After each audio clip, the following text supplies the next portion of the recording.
दुसरा एक विषय येतोय सारखा मीडिया असेल तर त्यांच्यासाठी म्हणून एक बोलायला पाहिजे की आज दुर्दैवाने लाडक्या बहिणीच्या विषयावरती एक सातत्याने शासनावरती आक्षेप नोंदवला जातोय की अमुक एका विभागासाठी असणारे पैसे लाडक्या बहिणींकडे वळवले गेले.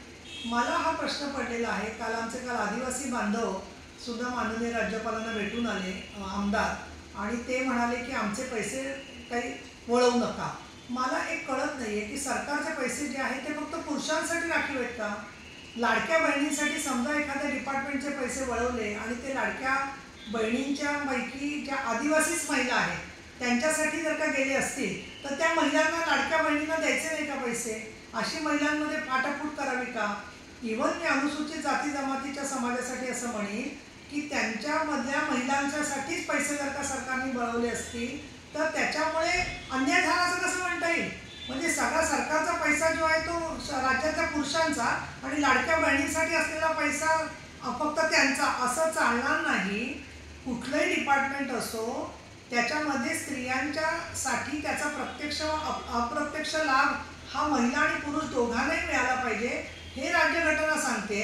आणि म्हणून शिक्षणामध्ये महिलांची बाकडी वेगळी, पुरुषांची बाकडी वेगळी, संडासांमध्ये महिलांचे संडास वेगळे, पुरुषांचे संडास वेगळे असं सारखं करता येणार नाही आपल्याला.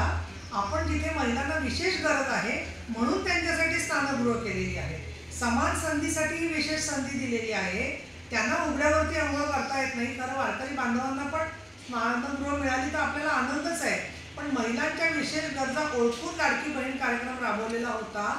अशा वेळेला तुम्ही अमुक एका घटकातल्यासाठी पैसे वळवू नका असं म्हणणं म्हणजे त्या महिला ज्या आहेत त्या महिला आपल्या नाही आहेत, त्या समाजाच्या, असं सावत्र बहीण भाऊ असल्यासारखे वागू नका म्हणून.